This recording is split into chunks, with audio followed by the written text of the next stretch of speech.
Bueno, buenos días. A nuestro grupo le tocó el capítulo 1 de la ley número 6683, la cual habla de derechos de autor y derechos conexos. Dicho grupo está integrado por los compañeros Jessica Delgado, Pérez Benavides, Anthony Supinián, Sergio Espinosa, Edith Chávez y Nashley Cedeño. El capítulo 1 de la Ley de Derechos de Autor y Derechos Conexos expone los diferentes casos que se puede llevar a cabo al momento de elaborar una obra y proteger la integridad de estas ante los derechos que poseen los autores para así poder evitar posibles robos o plagios y de esta forma poder sobreguardar los bienes que se obtienen de las mismas. Dicha ley establece que una obra se puede definir como la creación de un producto tangible realizado por un autor o un grupo de autores como tal, y no los métodos materiales y procesos que se llevaron a cabo para la elaboración de esta. Esta ley abarca los distintos campos literarios y artísticos y cubre toda producción realizada, ya sea un libro, folleto, obra, canción, diseño, dibujo, cartas, pantomimas, cinematografía, entre otros. Para el marco teórico, escogimos dos teorías planteadas por Palmira Granados Moreno. La primera teoría es la teoría de autor como derecho subjetivo y en esta nos explica al derecho del autor como un derecho subjetivo o una facultad reconocida al individuo por el orden jurídico y considera que ese derecho es una facultad reconocida al individuo por el orden jurídico. Es decir, de que al momento en que una persona realiza una obra, esta obra pasa automáticamente a tener ciertos derechos reconocidos por la ley.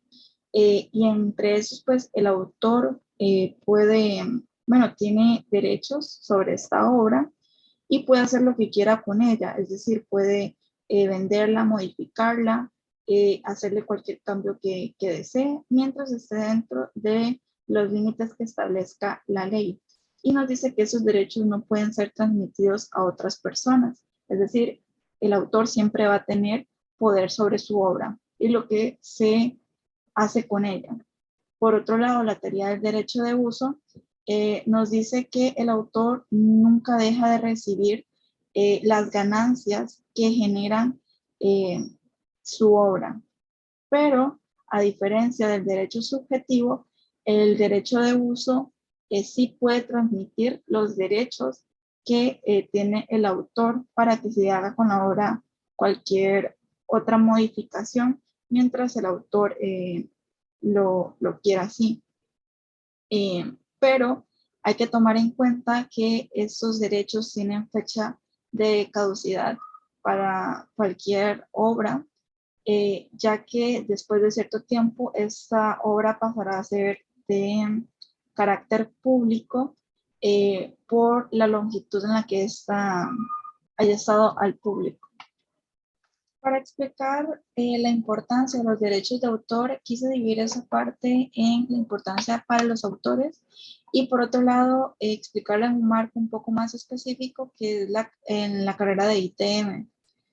Para empezar, para los autores de diferentes materiales o contenidos, ya sea escritos, dibujos, diseños, videos, es importante conocer cuáles son los derechos que sostienen sobre el producto que están creando y cómo estos derechos van a cambiar si la obra se realiza de manera solitaria, en conjunto, pagado bajo contrato o cuando se venden o se ceden los derechos a terceros. Y así poder resguardar la integridad y la propiedad intelectual de las obras que se están creando. Ahora, por otro lado, en un marco un poco más específico, como es la carrera ITM, esta, al ser una carrera enfocada en la creación de diferentes productos, ya sea en la parte de programación o en la parte de diseño, debemos de ser conscientes de la ley respecto al contenido multimedia que se está creando y, por ejemplo, cuando se toman referencias, cuánto de referencias o de inspiración se puede llegar a tomar de otros diseños para aplicarlos de nosotros y para así no llegar a cometer ningún error o ninguna infracción ante la ley y para sí mismo saber cómo proteger las obras propias que se están creando. Bueno, ahora yo hablaré de los artículos 1, 2, 3 y 4. Entonces, bueno, del capítulo 1. Primeramente voy a hablar del artículo 1. Tenemos que se refiere a que toda obra literaria o artística le pertenece a su autor y él es el que posee todos los derechos de la obra. Luego tenemos el artículo 2, que se refiere a que la ley debe proteger toda obra del autor. El autor puede ser costarricense, puede que tenga pues domicilio o no. Pero en cuanto al extranjero, pues él sí debe de tener el domicilio. Luego tenemos el artículo 3, que es el que nos dice que toda persona que no sea nacional solo tendrá pues la protección de la ley respectiva a su país, mientras que los apátridas pues podrán tener las normas del país donde tienen domicilio.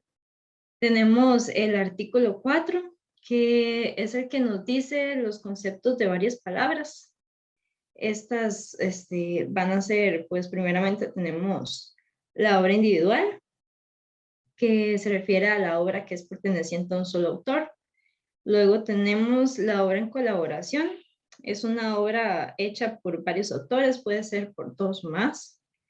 Tenemos la obra anónima. La obra anónima es aquella obra que tiene un autor desconocido. Luego está la obra seudónima, que se refiere a un autor que se hace reconocer por un sobrenombre sin saber su nombre real. Luego tenemos, bueno, también puede variar, puede que el autor se reconozca por un nombre, un sobrenombre que no es el nombre de él. Luego tenemos la obra inédita, que es una obra que no ha sido anunciada por ningún medio. Tenemos la obra póstuma, obra que no fue publicada mientras el autor estaba vivo. Tenemos la obra originaria, que se refiere a la creación primigenia. La obra derivada, que es una adaptación a la obra original sin ser muy parecida. Tenemos la obra colectiva, que es una obra que tiene tantos autores que no se les puede pues atribuir a todos. Entonces, se trae a una persona responsable que va a ser una persona jurídica o física. Tenemos el editor, que es quien tiene el derecho de reproducir la obra. Tenemos la reproducción fraudulenta, que es reproducir contenido sin autorización. Luego tenemos el productor cinematográfico, que es la empresa que se encarga de crear una obra cinematográfica. Luego está la reproducción, que se refiere a copiar una obra, ya sea de manera audible, visual, tangible, electrónicamente y por otros medios. Luego tenemos la publicación, que es dar copias de una obra o de visualmente o sonora y que se va a dar a disposición del público. Luego está el registro, que se refiere al Registro Nacional de Derechos de Autor y Conexos. Tenemos el programa de cómputo, que se refiere a las instrucciones que se le van a dar a dispositivos electrónicos como computadoras, como lectores inteligentes, automáticos. Y después tenemos la distribución, que se refiere a distribuir una copia o la obra original por medio de venta, préstamo, importación u otros. Pasando al artículo 5, aquí se nos explica cómo, en caso de que el autor de una obra sea anónimo o seudónimo, el editor de dicha obra tendrá todos los derechos de esta última, a menos que el autor decida revelar su identidad. En el artículo 6 se nos dice cómo la persona física o jurídica que ordena obras colectivas es el titular de estas. Siguiendo con el capítulo 7, aquí se nos dice que cualquier persona puede utilizar las obras que pertenecen al dominio público, pero de conocerse el autor, su nombre debe permanecer en las obras que deriven de este. El artículo 8 habla de cómo, si bien una obra de dominio público puede utilizarse para crear nuevas obras libremente, esta obra que derive de la obra original podrá ser manipulada al igual que la obra que está en dominio público, porque puede ser parodiada y bueno, etcétera. En el artículo 9 se nos dice cómo los derechos de autor en el caso de una compilación pertenecen al compilador. Pasando al artículo 10, se trata de cómo las cartas son propiedad del destinatario y esas pasarán a pertenecer al cónyuge y herederos consanguíneos, y así sucesivamente. Pero estos no pueden difundir dichas cartas solamente en asuntos administrativos o judiciales. En el artículo 11 se nos detalla cómo aquellas obras que sean publicadas por periódicos o revistas no se deben reproducir sin antes tener consentimiento del autor de dicha obra.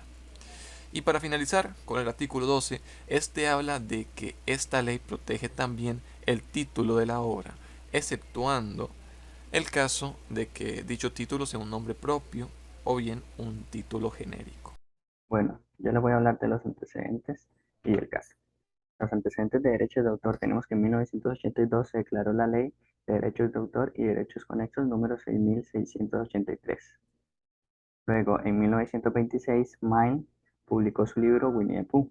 En el año 1961, Disney compró los derechos de este libro para hacer versiones, modificaciones, adaptaciones, etc., sin tener la necesidad de pedirle permiso al autor para realizar estas acciones. Ahora, este año, en el 2022, desde el 1 de enero, Winnie Pooh pasó a ser de dominio público. Esto debido a las leyes en Estados Unidos que dictan que al cumplir 95 años de publicación, los personajes originales dejan de ser exclusivos de Disney y cualquiera puede realizar adaptaciones, nuevas versiones de historia o continuaciones, sin que estén autorizados. Pero esto no afecta del todo a Disney, ya que ellos siguen siendo dueños de la representación visual, lo que significa que tienen la verificación de la imagen que es conocida por todo el público. Lo único que es de dominio público es la obra literaria original de Mayne. ¿Por qué Winnie the Pooh es de dominio público? La obra literaria de Alan Mayne, conocida como Winnie the Pooh, pasó a ser de dominio público debido a que cumplió un periodo de ley en el que solo podía ser utilizado, modificado y adaptado por el autor o quien tuviera los derechos de dicha obra. En este caso es Disney la que posee los derechos. Sin embargo, al haber pasado 95 años según la ley de derechos de autor en Estados Unidos, esta pasa a ser de dominio público, por lo que cualquiera puede realizar una adaptación con estilo propio de dicha obra. Un caso de ejemplo sería ver el anuncio de una película de terror con los célebres personajes de Winnie Pooh, la cual no está siendo producida por Disney. Estos personajes son famosos por ser parte de caricatura infantil que es completamente amigable e inocente, por lo que ahora puede resultar impactante que de repente sean representados como asesinos, completamente lo opuesto a lo que la mayoría de personas imaginan cuando escuchan el nombre de dicha caricatura.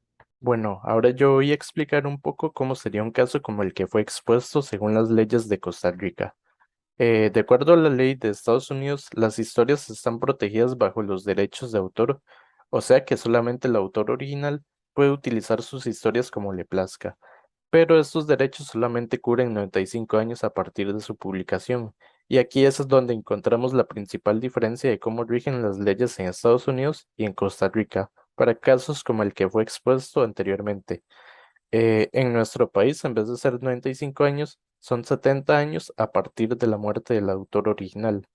Y esto quiere decir que el autor podrá disfrutar de los derechos de su creación el resto de su vida y luego de su muerte, los herederos o quien haya obtenido los derechos por medios legales los tendrán durante 70 años más. Y luego de ese tiempo es cuando ya su creación pasa a ser de dominio público. En el resto de este caso, ya sería más similar, ya que según los artículos 7 y 8 de nuestra ley, cualquier obra que se encuentre en el dominio público puede ser utilizada en cualquier forma y proceso, ya sea una modificación, una adaptación o una parodia, por decir unos ejemplos, y siempre y cuando se le dé crédito al autor original. Además de que no se puede oponer a que alguien más realice algo similar, ya que quien utilice una obra de dominio público solo será dueño de su propio trabajo, pero no de la propiedad intelectual.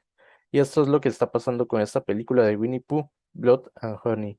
Es una adaptación slash parodia de la obra que fue publicada en 1926. Como conclusiones, se puede determinar que conocer los distintos puntos de los artículos es de vital importancia, ya sea para no cometer un plagio o que no nos cometan un plagio a nuestras obras o diseños. De igual forma, es importante saber qué pasa con una obra cuando ya se hace de dominio público o cuando muere su creador. Una obra puede llegar a ser un producto tangible que posee un valor y que sus derechos pueden ser intercambiados de propietarios, y esto incluye que los bienes económicos que la obra obtenga a partir de ese momento pasan a ser de su nuevo dueño o bien dueños.